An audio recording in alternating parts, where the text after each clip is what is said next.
Hey everybody, I am Michelle Pointer. And I'm Alvin Pointer. And today we were coming back to answer some of the questions of our previous video about dreams and visions and how they happen, how they take place. After that, we had a few questions. And so we just wanted to, we actually talked and it sparked a little bit more conversation with us too. Even talking to our daughters, just talking about, things that you see, how you see things like that. And I remember after our wedding, of course, we put the colors together ourselves.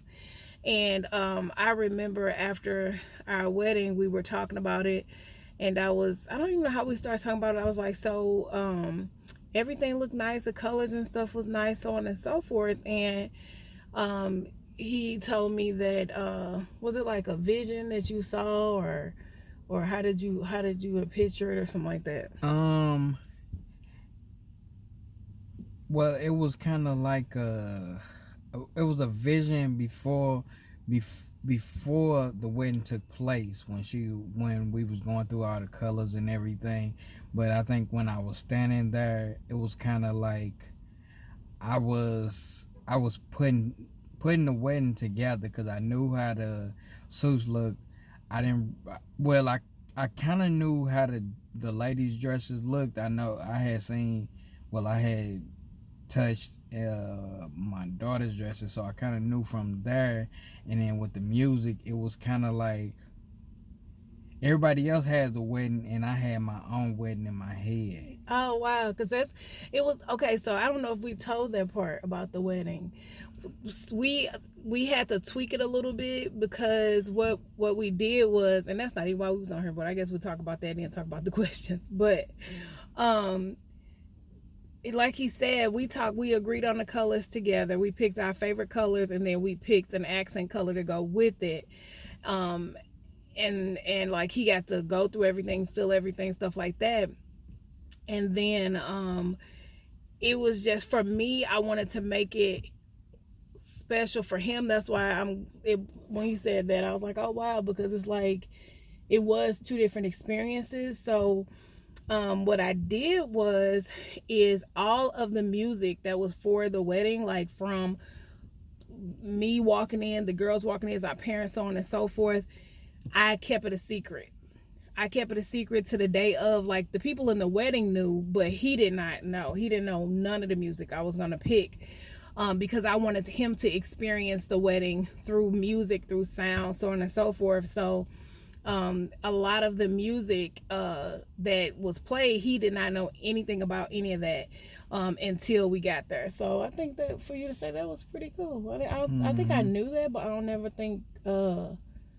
never really looked at it like that. Mm-hmm. So you said it was kind of like, I'm sorry, you experienced your own wedding? Yeah. Everybody they seen what was going on, and then I kind of put everything together in my mind, like, and then I kind of put everything together, like when we was at rehearsal, how things was gonna go, and then that's how I kind of put things together. Yeah, I was laughing about when you first got there. He was talking about, man, she don't want me to hear the music. This girl really. So this girl really liked me a little bit, something along those lines. Right. It was really touching, because I remember I was sitting over at the table, and then I wasn't really paying attention, but I heard what was going on. I was like, well, just send us the music so we can listen to it at home. She's like, no, because he might hear it. So that was real cool to me, that she had thought that far ahead, that I couldn't hear any of the music. And I mean, like, any of the music. And like before the wedding, I was jamming, because anybody who know me know I love 90s gospel. I had Hezekiah Walker, Lord. I had John P. Key, I had The Wine, and I had Commission. Like I was in my own zone before the wedding even took off, because she put all the music together, and like when I walked in, I'm trying to see what song, I can't tell you what song was playing, but the music was that she had picked was, it was so me that I couldn't even be nervous. I couldn't, like, I was already ready to go in, because she basically took my playlist off the phone, but she didn't. This was all off of her memory, and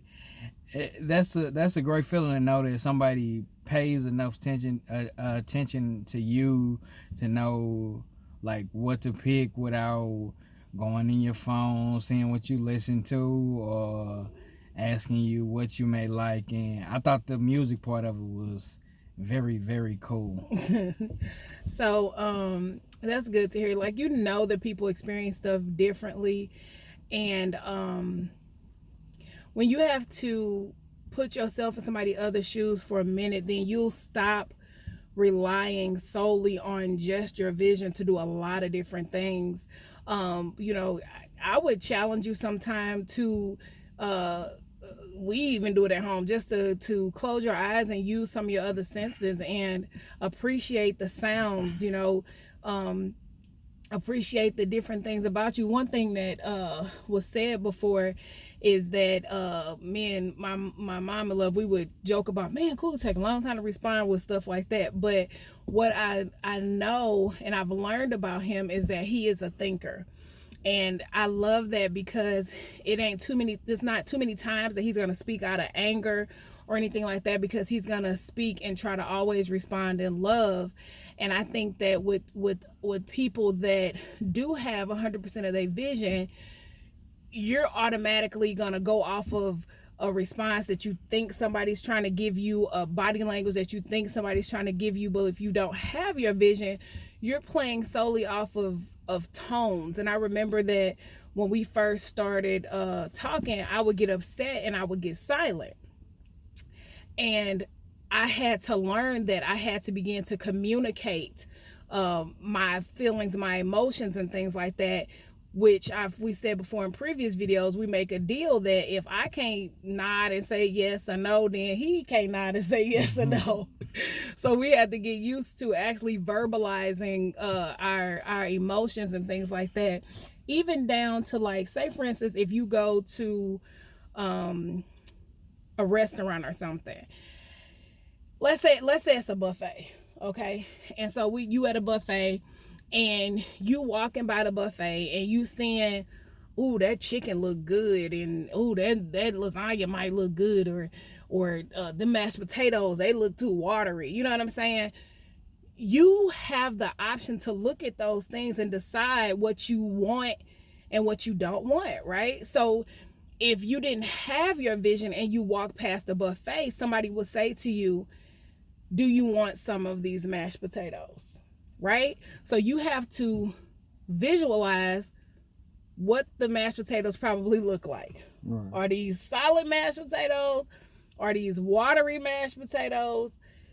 What kind do they have, like a little bit of the parsley on top? So your mind is processing all of that stuff. So it's going to take you longer to respond, you know, because you are processing, okay, you asked me, do I want meatloaf? Well, the last time I had meatloaf, it looked like this. Mm-hmm. Does that meatloaf look like that? Or is this one? You know what I'm saying? So you have to be patient with people. You have to be understanding. You can't be quick to say somebody should or shouldn't, you know, handle something this particular way. And we just joke about it. We know it's all in love, because we tease them about that all the time about that. But I'm just saying, for somebody that doesn't understand, that's why I'm saying that, because we family, so we joke about, Cooley, come on, you take too long to respond. So but he used to us doing that though. But anyway, so the questions that we did get today were what we got the other day, or gradually. Of course, I asked him, was I the woman of his dreams? And to my surprise, I was joking a little bit, because I think I wondered if he ever saw me in his dream, and Yeah, your name. Was I the woman of your dreams? Yes. No, but for real though, she asked me, uh, have I ever had any dreams about her, or have I ever seen in my dreams? And I told her I did, and she was surprised about that. I guess she thought that, like we said, well, I said before, I've seen her previous before we started uh dating or whatnot, and I can still see her now. Not greatly like 2020, but I can still see her now. And then like what can I say? Uh the field, the guiding, all of that, all of that is a help to me understanding who she is. So in my dreams, I do see it. Just like going back to the question before about the wedding, like afterwards, she let me feel how the dress was, and I knew I was kind of right with it because I knew it was gonna be glitter somewhere in that thing. Whatever. What? But what was I talking You lost your train of thought. about? Moving right along. Moving right along. I know it was something about the dress, but what was I going to? I don't know. Just moving right along. So basically, yes. Yes, I did. Okay. All right. All right. Then somebody asks, when you first meet someone for the first time, do you create an image for that person based on how they sound? I do. I do create how they look, because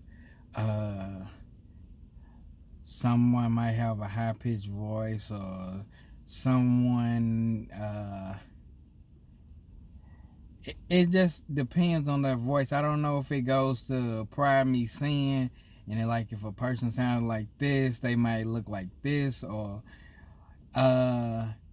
usually some things you can tell, like if somebody starts talking, like if you might have to look up and hear their voice, they might be kind of taller, or if like you can hold a conversation looking straight ahead, y'all probably around the same height or whatnot. And then just like I was telling you before, like you can just if somebody guiding you, you can learn a lot about them too. Like just like if you bump into them, you can tell like how solid they are, or you can tell different type of things. Just like a lady might not even know it. Like if she turn her head or something, like her hair might hit you. You can tell she got long hair, or something like that. Or what else? You can tell. You can also you can kind of, you might not be square on with it, but you can, by the way somebody's hands feel, you can tell like, oh, they 30s or 40s, or they 40s or 50s, wow, or something like that. Mm-hmm. You can tell a lot by that. Yeah. So. And then okay, so this is another thing that we talked about, and we're almost done. We don't like making long videos, quick, and we talk about it, we done. So the other thing that me and him talked about together, and I thought, first of all, the comment about by the feel of somebody's hand, you can tell their age and things like that. Like, we, with our vision, are not really doing everything we can to explore. Like, we stop at our vision, make an assumption, make a picture, and we're done.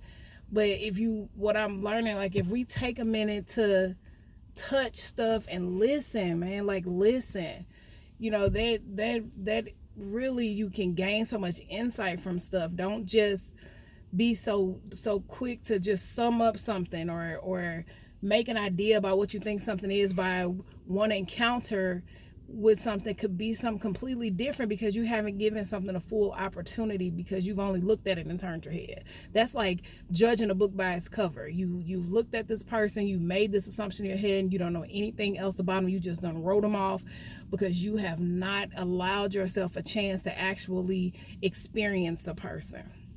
Anyway, I didn't come to talk about all of that. I didn't come to collect no offering. I didn't come to collect no offering. All right, so okay, so this is what I thought was cool and we'd be done. He said that some people may not even know this, but they already have a way of communicating with him. You have your thing that you do. For example, if I'm to see one of my friends out, I may do this saying, hey, to a particular friend to where they don't even have to turn around and they know it's me. Or if I be like, hey girl, hey, or something like that, they don't even have to turn around. They just know, oh, that's Michelle. So that's kind of like what it is. You may come to him and you don't even realize this, but we're going to use my nephew, for example. He will come, and every single time since he met him, he always said, Kool-Aid, real loud, just like that. Well, right off the bat, by tone and the way you call your name, oh, that's Jalen. Even though he knows Jalen's height and things like that, he can see all the silhouette stuff like that. That's something he do. Somebody else, I think it was maybe my brother-in-law, he comes up and he taps his shoulder. He might not even know that he does that. Or I know Sean has something. My other brother, he has something he do all the time. Yeah. Sean has he has a distinct way of saying what's up. He's like, what's up, man? So that's just a few examples. Of course, all of our family have their own communication with them. Then you got people that know them all the time, and then they get around them and family members and try to change their voice, thinking that's gonna trip them up. But so we answered a few questions, like I said. Hopefully we shed a little bit more light on it, but just to touch base, like he said before, it's even your walk that can, that listening to your feet, your tone, just different things like that is normally how they work. Go back and watch the other video. He talked about dreaming and things like that. So we almost at 20 minutes. I'm sorry. Sorry. Just one more question that I have received. Now, they was asking like, how do I identify like things in a house? Say like I'm in the basement and I might get turned around. Like the first thing I have to do is to. And this is like throughout the whole house, like anywhere I go, like even if you outside or wherever you might be. Now, if I get turned around and then I might lose my place.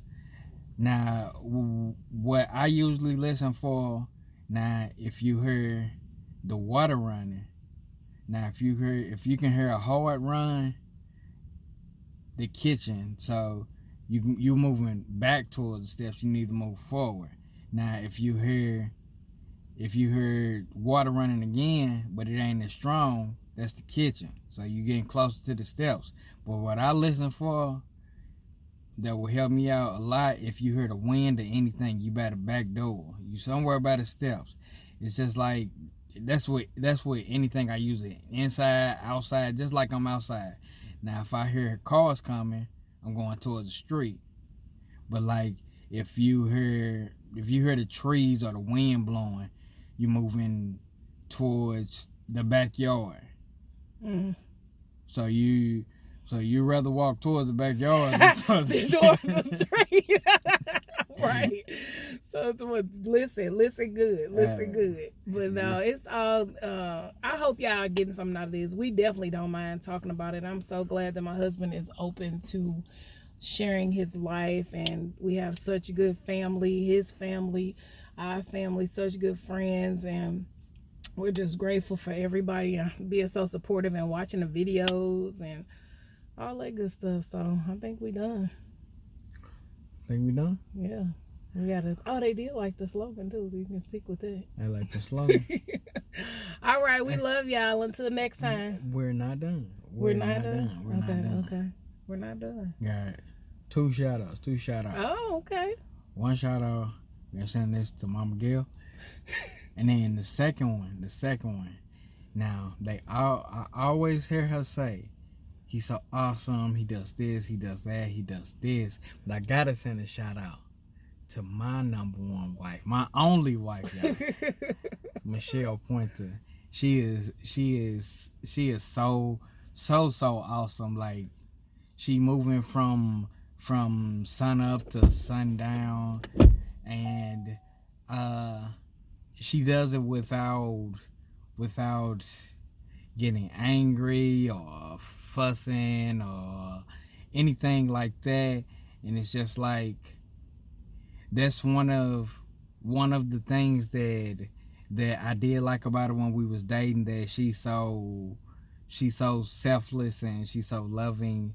And just want to say I appreciate you, sweetheart. And it's time for a kiss cam. All right, y'all. Love y'all. Until next time. You ain't even say it. We gonna keep you on point with the point. Oh yeah. All right, y'all. Stay on point. I think it's That's stay not, on that's point. not. Yes, it is. You don't even do it. Okay, you do it.